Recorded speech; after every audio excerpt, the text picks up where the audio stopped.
I, Ramil L. Madriaga of legal age, Filipino and with address at care of Annex 2, BJMP Camp Bagong Diwa, Taguig City, after having been duly sworn in accordance with law, do hereby state: 1. I am currently a detainee at Camp Bagong Diwa, Taguig City, for charges of kidnapping, criminal case number RMNL-22-05157-CR and R-MNL-22-05158, pending before the Regional Trial Court, Branch 21, RTC Manila. 2. On November 29, 2025, I executed an affidavit which was subscribed and sworn to before Attorney Cynthia Biñas Pentonal on the same day. In my affidavit, I narrated my involvement with then President Rodrigo Roa Duterte, PRRD, his daughter Sara Duterte, Sara, other members of their family, and their close associates.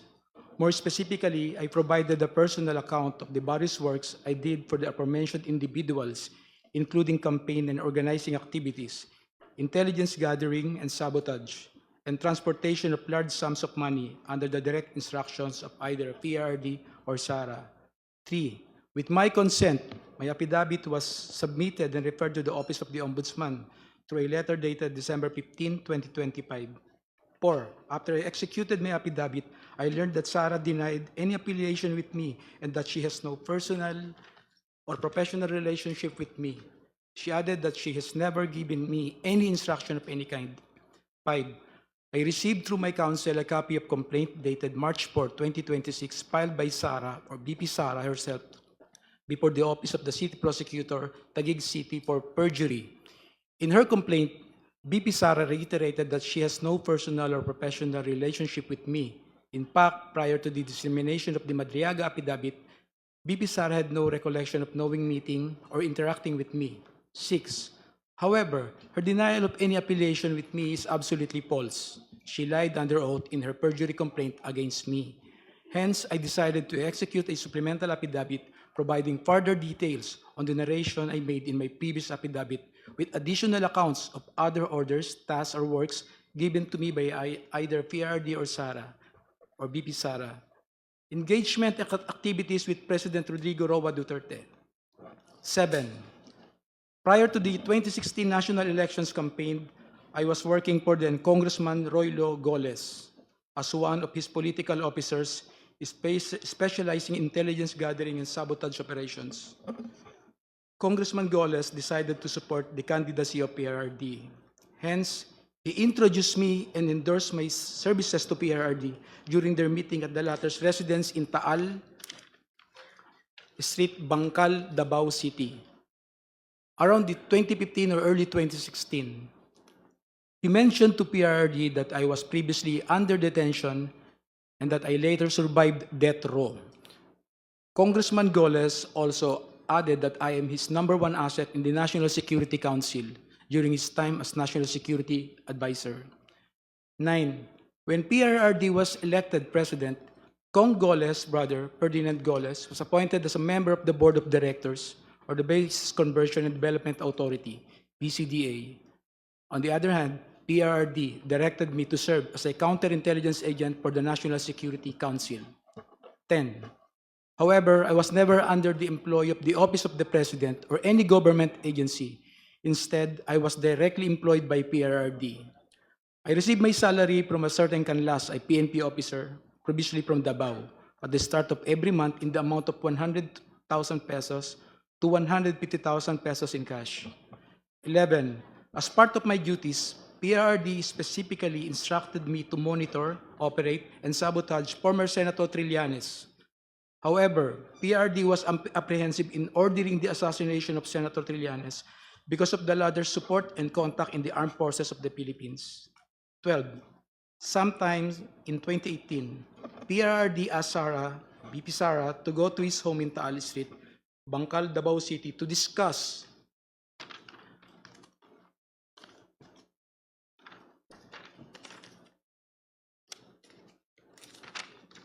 upcoming local elections in Davao City, where BP Sara was going to run for re-election as mayor.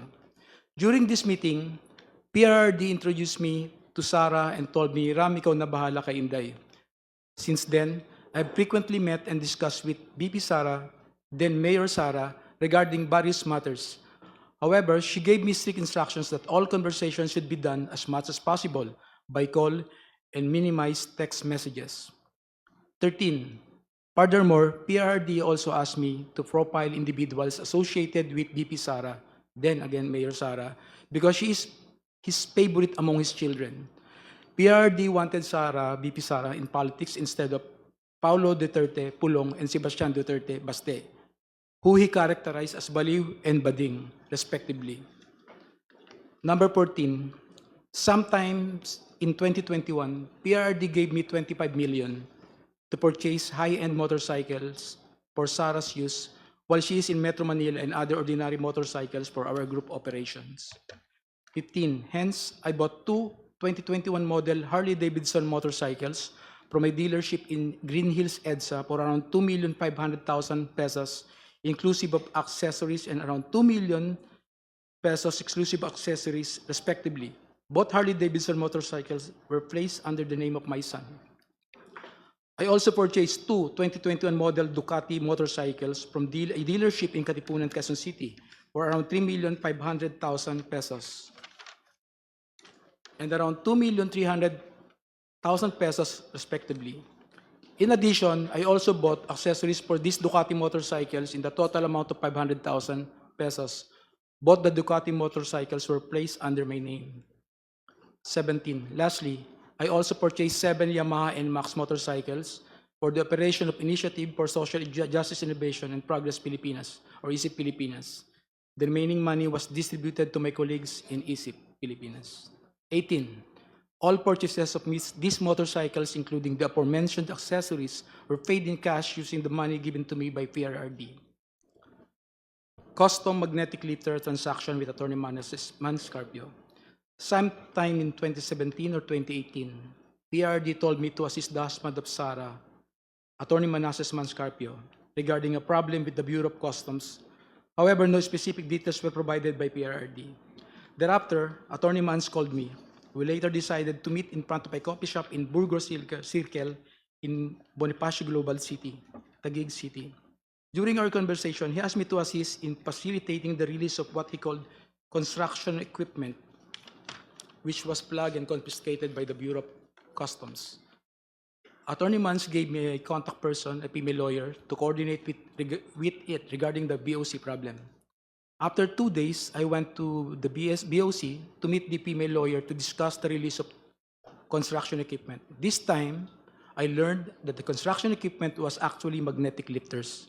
The same were confiscated because it contained a large amount of shabu. However, the female lawyer informed me that it was difficult to release the same because it was a hot item. 22. I reported this to Attorney Mans and we meet again in the same spot in BGC, Taguig City.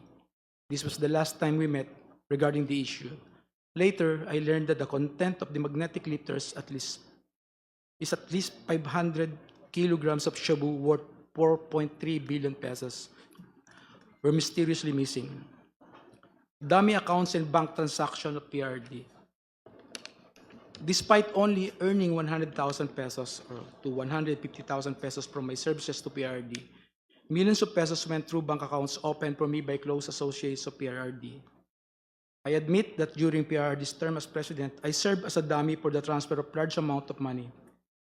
These transfers were made through bank accounts that were opened under my name, which include but are not limited to the following: China Bank, Legazpi Village, Makati City; China Bank, Main Makati City; China Bank near the Power Station at Ayala, Makati City; PNB Makati Metropolitan Avenue Branch, Makati City; an unknown bank in Pasig City, C. Raimundo. If I may interrupt, Mr. Madriaga, COMSEC, kindly continue flashing on the screen the pages of the affidavit from where the resource person is reading. And kindly speak closer to the microphone, Mr. Madriaga, Apo, please. Madam Chair. Thank you. Please continue. 25. However, I have never personally opened these accounts or appeared before the said banks to process any application in relation thereto. These were opened by people close to PRRD, who informed me that money will be transferred to these accounts for intelligence operation, and for laundering. I was later instructed to sign an entire checkbook where the amounts and pays are left blank. I agreed to do this because at the time I had complete trust in PRD and his close associates. 26. On some occasions, PRD would call me to inform me that someone from the aforementioned bank would contact me to confirm a withdrawal or encashment.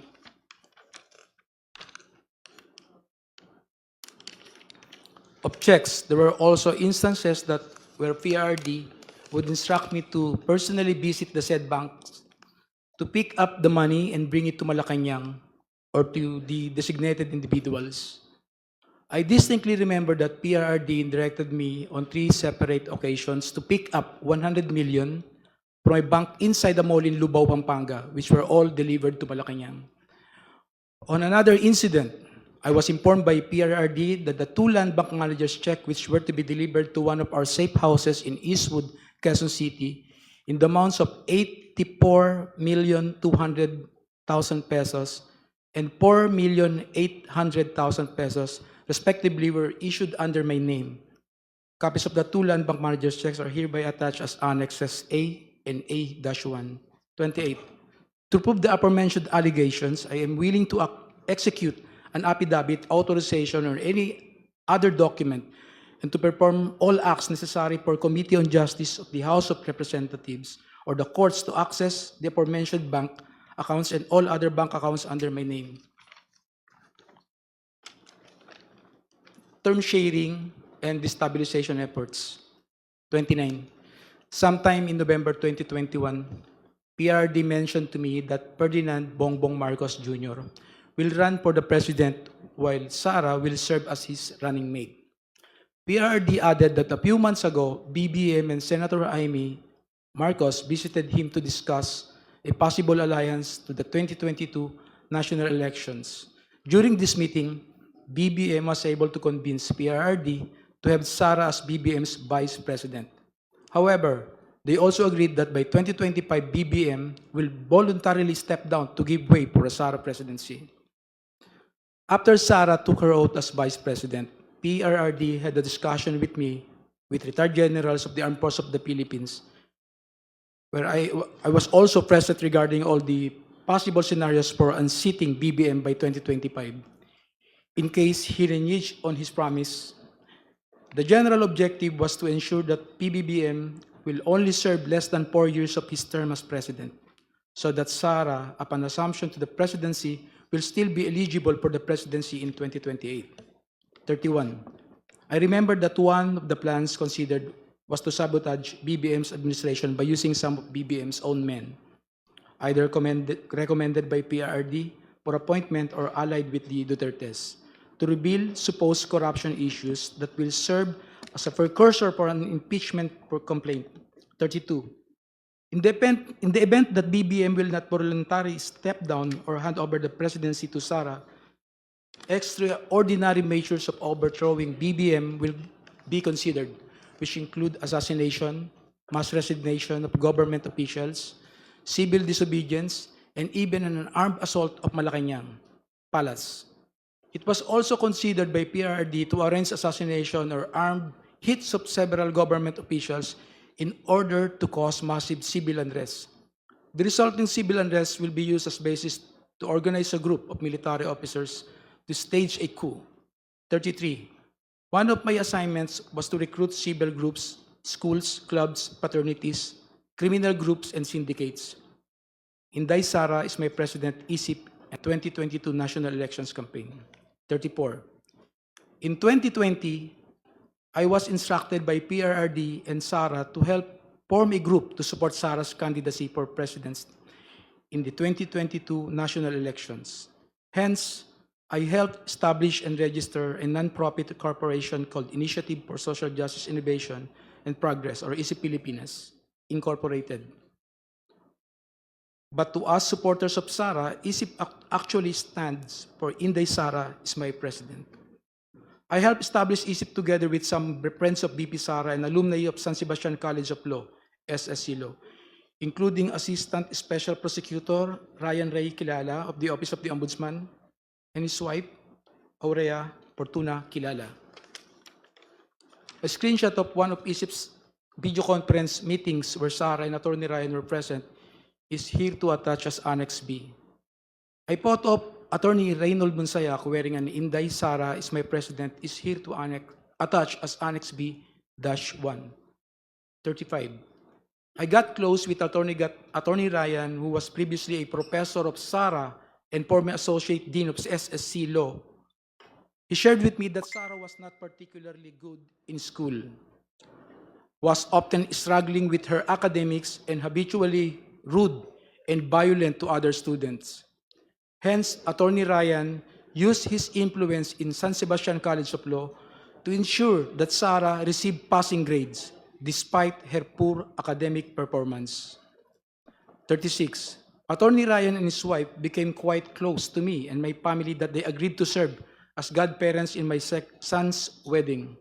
A photo of Attorney Ryan and Rhea taken during my son's wedding is here to attach as Annex C. Shortly after we organized ISIP, I was informed by PRRD that funding will be made available for the activities of ISIP through the contribution of his friends and supporters. One of those friends and supporters is Lin Wei Zhong, who was the financial officer of Parmalee Pharmaceuticals. Sometime in June or July 2021, PRD informed me that someone will call me to directly coordinate the turnover of 175 million to fund ISIP's organizing efforts, promotional and campaign activities. Thereafter, a man called me to proceed to the basement parking of Seda Hotel, Quezon City, to pick up the said amount. Thus, I hurriedly went to the place with my cousin Rosendo Madriaga. As I recall, the money was placed inside several large backpacks and bags, which were handed to me at basement of parking of Seda Hotel, Quezon City.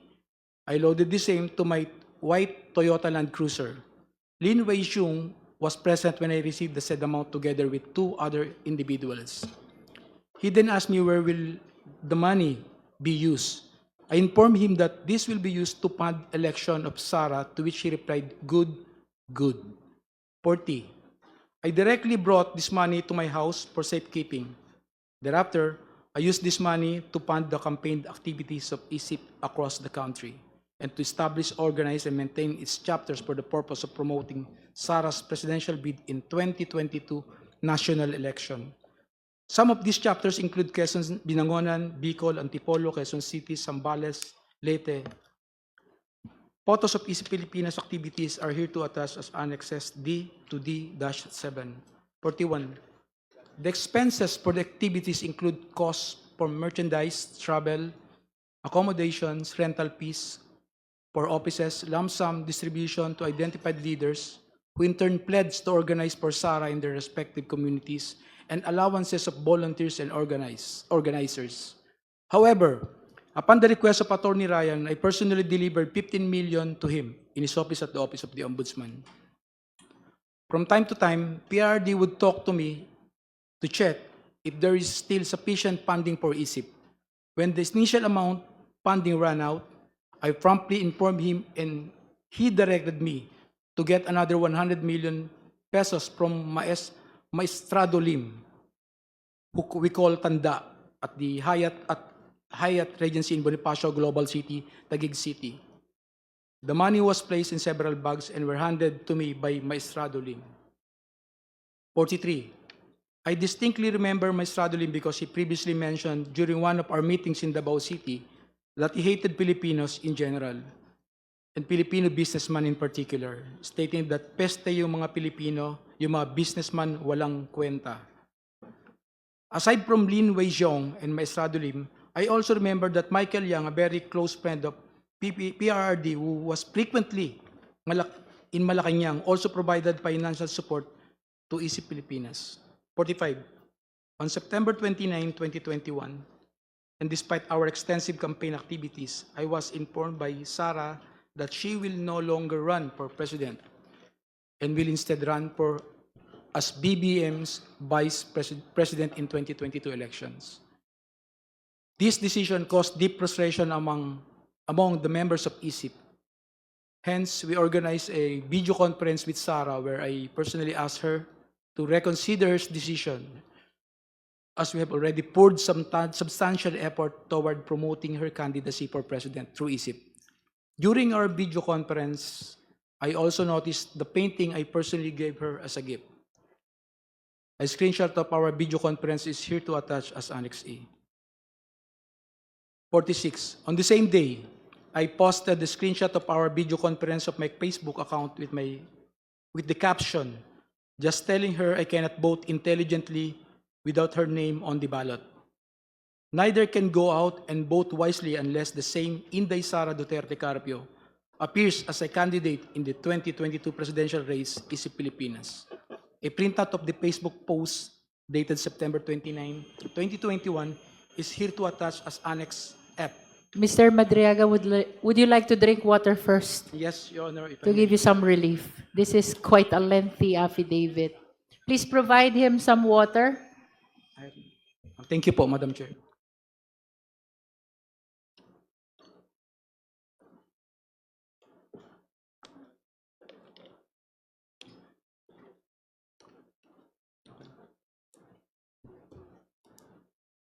Can I proceed na, Madam Chair? Yes, you may.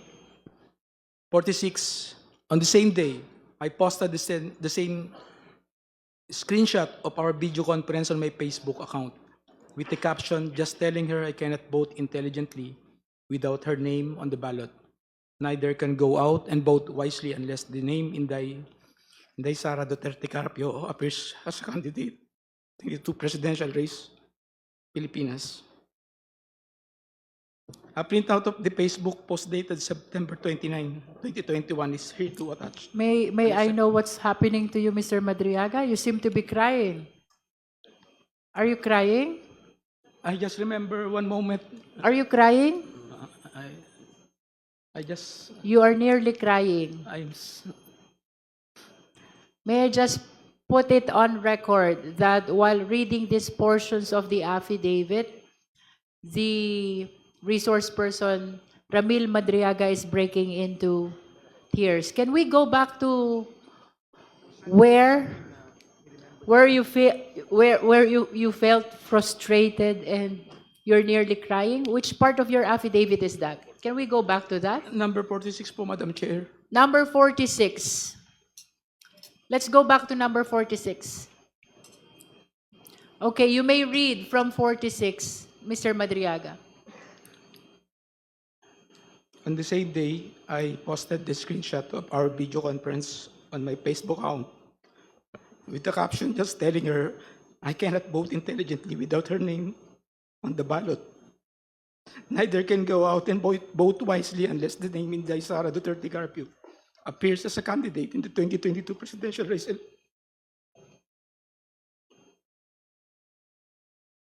Would you like 47.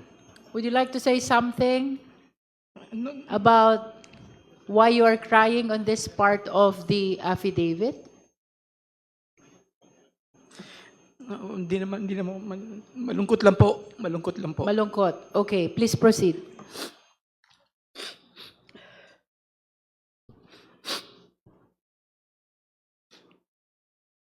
Madam Chair, can we allow the witness to please?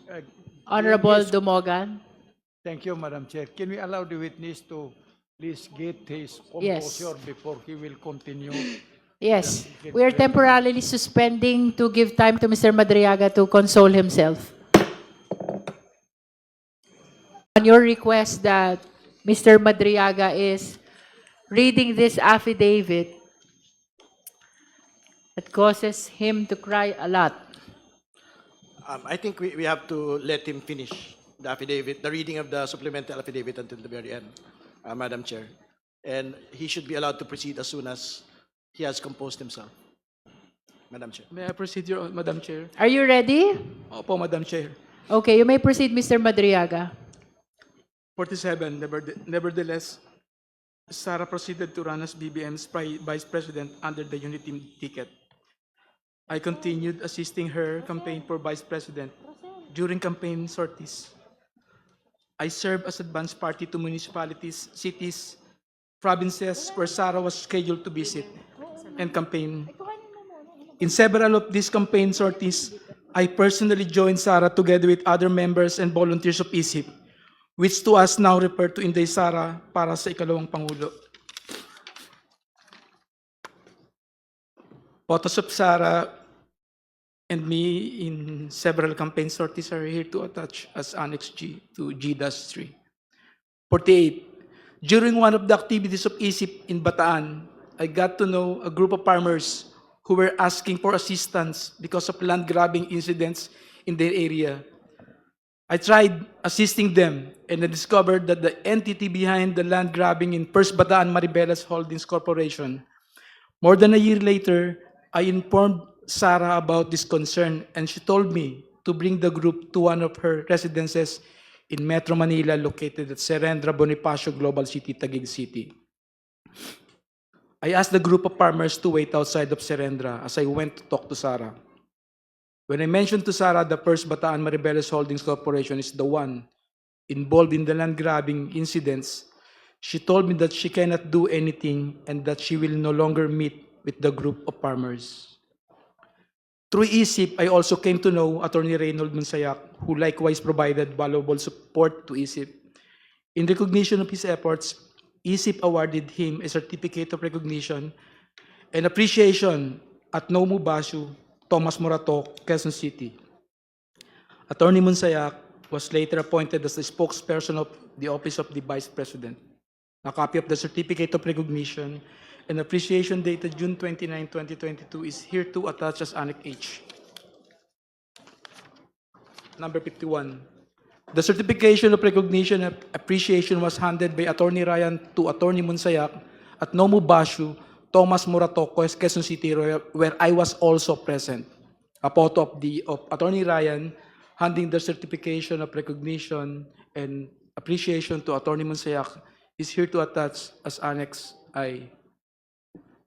Election of Sara as Vice President and OBP confidential funds. Number 52. After the election of Sara as Vice President, she invited me to attend her inauguration at the San Pedro Square, Davao City on June 19, 2022. A photo of Sara and me during her inauguration in Davao City is here to attach as Annex J. A photo of an email thanking me for my attendance during her inauguration in Davao City is here to attach as Annex J-1. Number 53. I was then tasked to provide security intelligence work through the formation of Vice Presidential Security and Protection Group. During this time, I introduced and recommended Colonel Dennis Nolasco, one of my best students in the Presidential Security Group,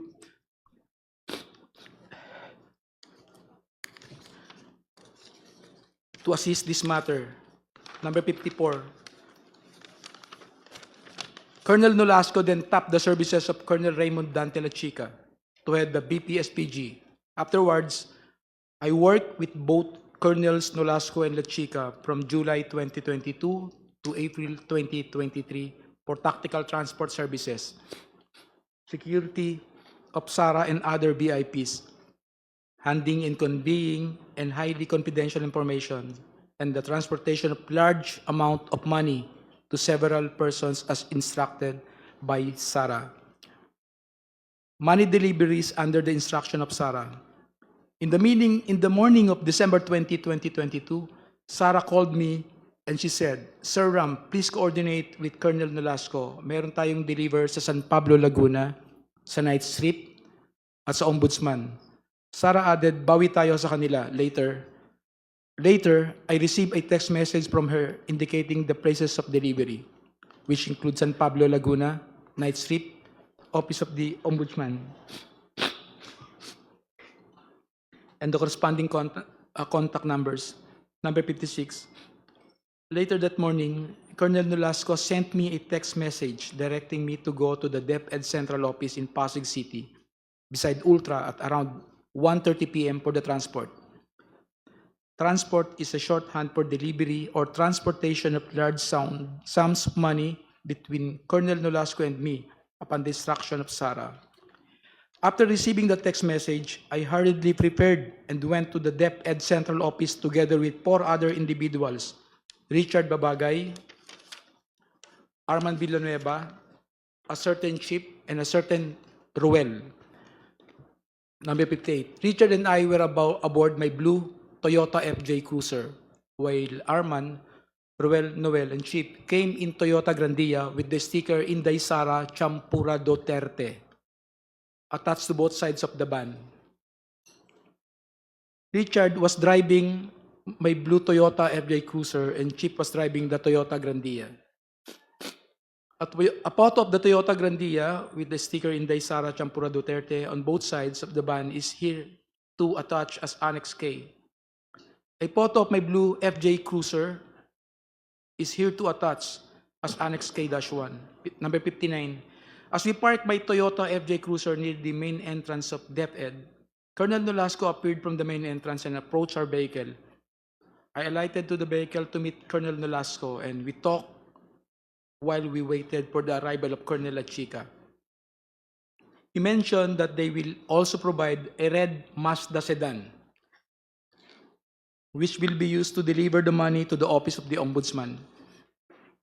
At around past 3 or 4 p.m., 2 government vehicles with red plates entered the DepEd compound and then Colonel Nolasco told me, ayan na, ayan na. Colonel Lachica appeared with a lady who I later learned to be Special Disbursement Officer Gina Acosta. Thereafter, 4 large dark bags were unloaded from the vehicles. 3 large dark bags and 1 lighter colored and relatively smaller bag. Colonel Nolasco told me that each bag contained around 30 million pesos to 35 million pesos. The 4 bags were brought to where Colonel Nolasco and I were standing, which was near my blue Toyota FJ. Afterwards, I signaled Arman and Richard to load the same to our vehicles. The two large dark bags were placed in the Toyota Grandia, and 1 large dark bag and 1 lighter colored bag were placed in my blue FJ Cruiser. The bags loaded to the Toyota Grandia were to be delivered separately to San Pablo, Laguna, and Nomu, Bashu, Tomas Morato, Quezon City on the same day. The remaining bags, initially loaded to my blue FJ Cruiser, were immediately transferred to the red Mazda sedan prior to our departure from the DepEd compound and were to be delivered to the Ombudsman parking lot the following day. Then, the red Mazda sedan proceeded directly to my residence in Cainta, Rizal, and was driven by Noel. Before leaving DepEd Central Office, Colonel Nolasco told me to get my share from the said bags, and he and Colonel Lachica have already taken theirs. Hence, I took 1 million pesos for myself from the lighter colored bag loaded to the red Mazda sedan. That's when I verified that the contents of the bags were bundles of cash in 1,000 denominations and packed in stacks of 1 million pesos, each tightly sealed in transparent plastic.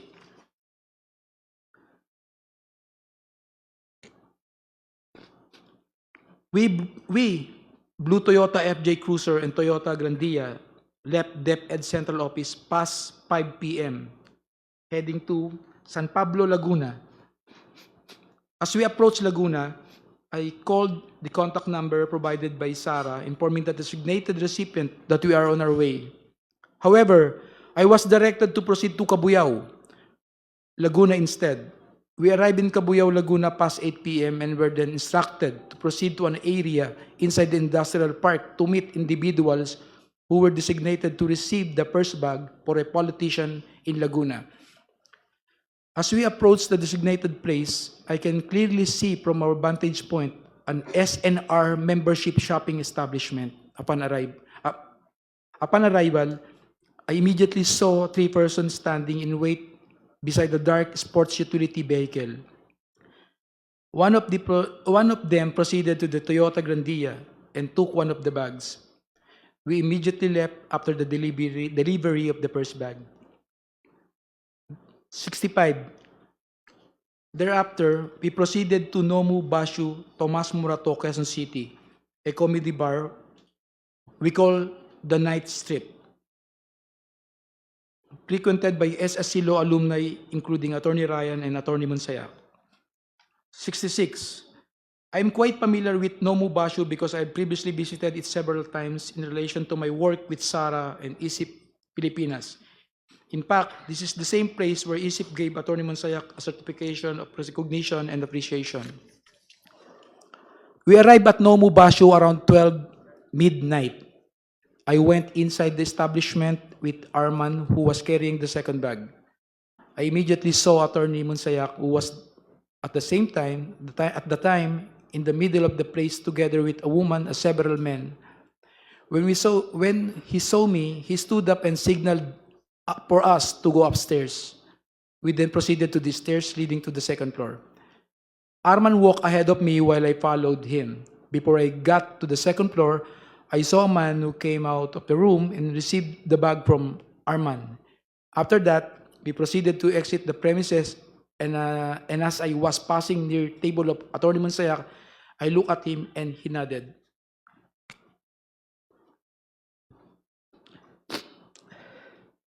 And we completed the delivery to Nomu Bashu.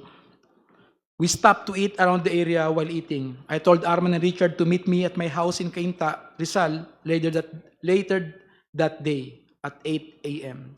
Number 70. At around 8 a.m. the same day, the team met in my residence at Cainta, Rizal before we traveled to the last location, OMB parking area. This time, however, we only used my blue Toyota FJ Cruiser and the red Mazda sedan, where the remaining two bags were previously placed. We left my residence at around 8:30 a.m. Richard was driving my blue Toyota FJ Cruiser, while Arman and another person, Noel, and he brought along were aboard the red Mazda sedan.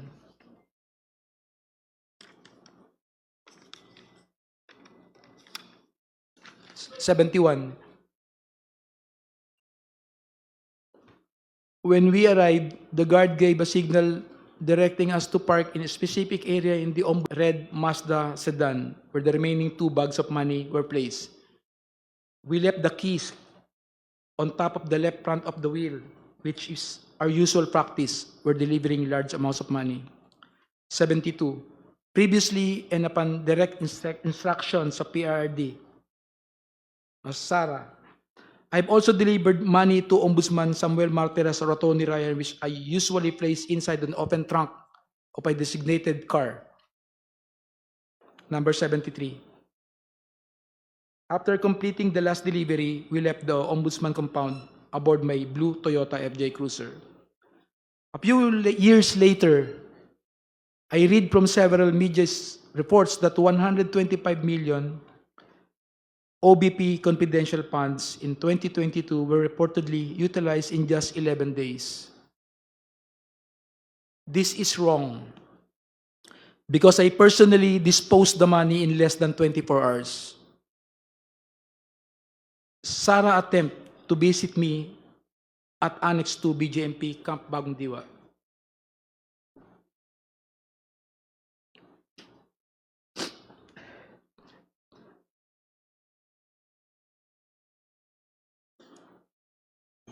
You can Number- drink some water, Mr. Yes. Madriaga. Yes, if I- Drink some water.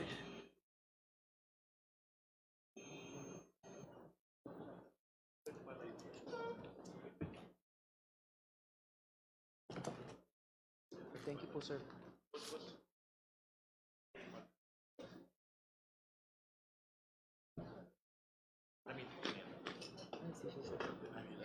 Issue.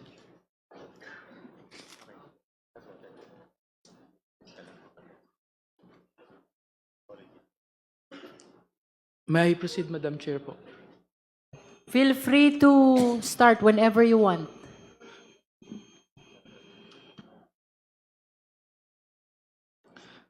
Number 74. A few years later, I read from several media reports that the 125 million pesos OBP confidential funds in 2022 were reportedly utilized in just 11 days. This is wrong because I personally disposed the money in less than 24 hours. Sarah's attempt to visit me at Annex 2, BGMP Camp Bagundiwa. Number 75. Sometime in October 2025, after I got arrested for alleged kidnapping, I was called by Jail Warden Jose Marie Sabiniano in his office. As I made my way to the office of Jail Warden Sabiniano, I was surprised to see Sarah through the metal railings of the passageway. She smiled and waved at me. Number 76. When I entered the office of the jail warden, Sabiniano, he asked me if I know Attorney Joyce. I replied, Joyce dapat, and jail warden Sabiniano handed me a phone. When I said hello, I recognized the voice of Sarah, and she asked me about my well-being and conditions inside the detention facility. She was also apologetic for failing to do something or assist in my ongoing criminal case. 77. Frankly, I felt bad and disappointed given that Attorney Harry Roque filed the case against me in retaliation after I tried to expose his land-grabbing activities in Maribeles, Bataan, together with his Philippine offshore gaming operator partners. As I previously mentioned, I was merely trying to assist the farmers of the said area who were supposed to be awarded of their certificate of land ownership awarded by the Department of Agrarian Reform, but fell victim to Attorney Harry Roque's activities. Attorney Roque and his POGO partners wanted to convert the said place into a POGO hub after he facilitated the transfer of at least 60 land titles to First Bataan Maribeles Holding Corporations.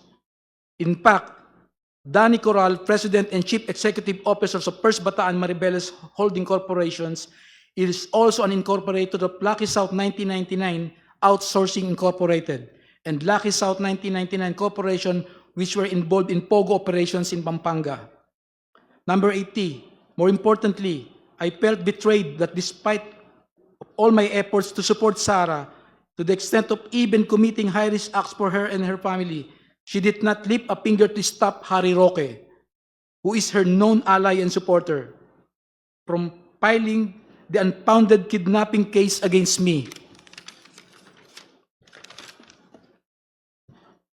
In witness hereof, I have here and to set my hand this April 2026, April 11, 2026 in Taguig City. Appointed, signed, Ramil Madriaga.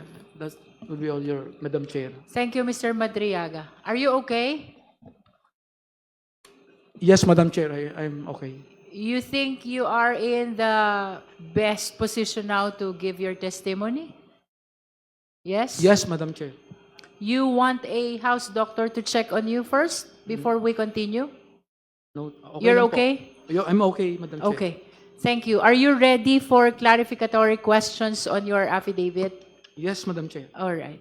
Thank you. Now we recognize again the Honorable